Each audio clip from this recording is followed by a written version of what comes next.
आज की इस वीडियो में मैं आपको बताऊंगा कि आखिरकार कोयला कैसे बनता है और इनके कितने प्रकार होते हैं। कोयला जो है वो लकड़ी से जले हुए कोयले के बारे में नहीं बताने वाले, हम आपको बताएंगे कि आखिरकार प्राकृतिक कोयला कैसा होता है और उसका यूज़ कहाँ कहाँ होता है। तो सबसे पहले बिना टाइम वेस्ट किए मैं आपको बताऊंगा कि आखिरकार कोयला कैसे बनता है। तो कोयला ईंधन का सबसे अच्छा प्राकृतिक स्रोत होता है। बिजली के आविष्कार से पहले केवल कोयला ही एकमात्र ऊर्जा का स्रोत था। तो सबसे पहले शुरू करते हैं कि कोयला कैसे बनता है। करोड़ों साल पहले पृथ्वी पर होने वाली प्राकृतिक आपदाएं जैसे भूकंप, बाढ़, ज्वालामुखी का निकलना और आकाश में बिजली का गिरना आदि घटनाओं के कारण पृथ्वी पर उपस्थित पेड़ पौधे जमीन के अंदर दब गए, जिस कारण कोयले का निर्माण हुआ। अब कोयला का निर्माण के कितने स्टेप होते हैं मैं वो आपको बताऊंगा।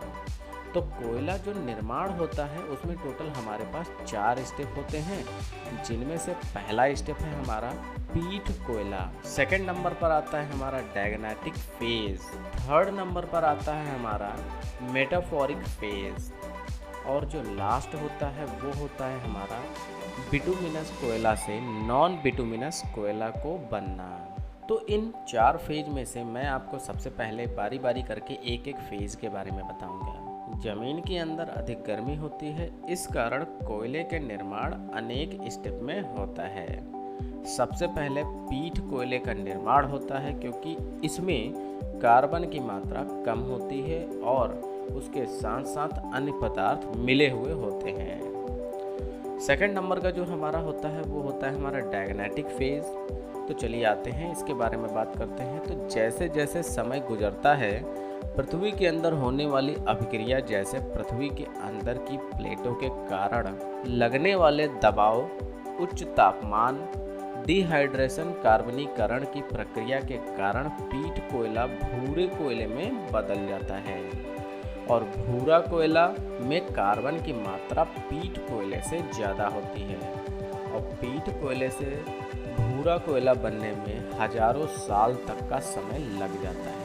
थर्ड जो मैंने आपको बताया था वो था हमारा मेटाफोरिक फेज। आइए जानते हैं कि मेटाफोरिक फेज में क्या होता है। भूरे कोयले को बिटुमिनस कोयला और नॉन बिटुमिनस कोयला बनने के लिए तीसरा स्टेज पर करना पड़ता है, जिसे मेटाफोरिक फेज कहते हैं। इस फेज में भूरे कोयले को लगातार दबाव पड़ता है और नमी की मात्रा होती जाती है और कार्बन की मात्रा बढ़ती जाती है। इसलिए इसमें हमारा मेटाफोरिक फेज ज़्यादा इम्पोर्टेंट हो जाता है। इसका जो लास्ट स्टेप मैंने बताया था वो बिटुमिनस कोयले से नॉन बिटुमिनस कोयला। तो चलिए उसके बारे में बात करते हैं। तो जो बिटुमिनस कोयले से नॉन बिटुमिनस कोयला बनने में काफ़ी समय लग जाता है, जिसमें बिटुमिनस कोयला सबसे उच्च गुणवत्ता का कोयला होता है।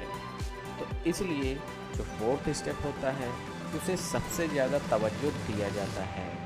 ज़मीन में से कोयला कैसे निकलता है, तो आइए हम आपको बताते हैं कि आखिरकार ज़मीन में से जो कोयला निकलता है वह कैसे निकलता है। तो कोयला दुनिया के हर हिस्से में पाया जाता है। इसके बड़े भंडार अमेरिका, रूस और भारत में हैं। यह ज़मीन के अंदर काफ़ी गहराई मात्रा में पाया जाता है। इसके निकालने के लिए बड़ी बड़ी मशीनें और बहुत सारे आदमियों की ज़रूरत होती है। सबसे पहले ज़मीन के अंदर खुदाई की जाती है और खुदाई इस प्रकार की जाती है कि खदान नीचे न ढह जाए। खदान में गाड़ियों के नीचे जाने के लिए एक चौड़ा रास्ता बनाया जाता है। इसमें बड़े बड़े ट्रक जाते हैं और खदान में कई मीटर नीचे की खुदाई करने के बाद उसको गाड़ी में से या फिर घूमने वाले पट्टे की सहायता से बाहर लाया जाता है। बाहर निकलने के बाद कोयले की टेस्टिंग की जाती है और उसकी गुणवत्ता के आधार पर उसे अलग अलग कर दिया जाता है और फिर इसे ट्रांसपोर्ट कर दिया जाता है इसकी ज़रूरत के अनुसार। आगे आते हैं और आपको बता देते हैं कि कोयले के कितने प्रकार होते हैं। तो कोयला जो होता है वो मेनली हमारा 4 प्रकार का होता है।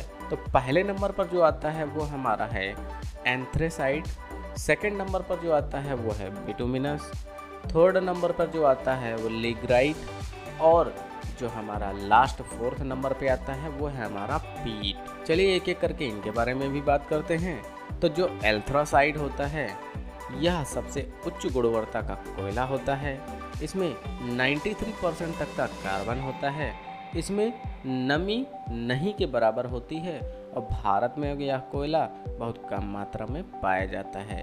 यह कोयला जम्मू और कश्मीर में ज़्यादातर पाया जाता है। सेकंड नंबर पर जो है वो है हमारा बिटुमिनस। तो यह दूसरे नंबर का उच्च गुणवत्ता वाला कोयला होता है। इसमें 84% तक का कार्बन होता है। इसमें थोड़ी नमी होती है। भारत में यह कोयला सबसे ज़्यादा काम में लिया जाता है। यह कोयला झारखंड, उड़ीसा, वेस्ट बंगाल, छत्तीसगढ़ और मध्य प्रदेश में पाया जाता है। थर्ड नंबर पर जो है वो है लिग्राइट। इसमें क्या होता है कि इसमें 64% तक का कार्बन होता है और इसमें सबसे ज़्यादा यानी कि उच्च नमी होती है और यह भूरे रंग का होता है। यह राजस्थान के असम में प्रचुर मात्रा में पाया जाता है। यह भारत में सबसे ज़्यादा काम के लिए जाने जाने वाला एक ही मात्र कोयला है। पीट नंबर 4 पे जो है वो है हमारा पीट। यह सबसे निम्न क्वालिटी का कोयला होता है। इसमें 54% कार्बन होता है। इसे जलने पर उच्च प्रदूषण तथा धुआं निकलता है। भारत में यह कोयला झारखंड, राजस्थान मुख्यतया में पाया जाता है। इसमें नमी सबसे ज़्यादा होती है और इसे जलाने पर ऊष्मा की मात्रा बहुत कम होती है। क्या पृथ्वी में दबे हुए सभी पेड़ पौधों का कोयला बन जाता है? तो इसका आंसर है नहीं। पृथ्वी पर अलग अलग स्थान पर अलग अलग तरह के वातावरण हैं।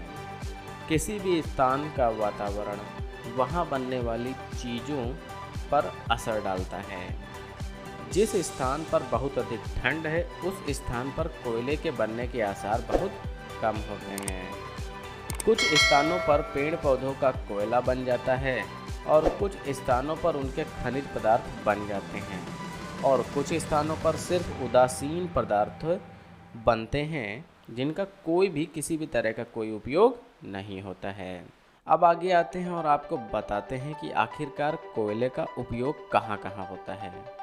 तो सूर्य के बाद कोयला ऊष्मा का सबसे अच्छा प्राकृतिक स्रोत है।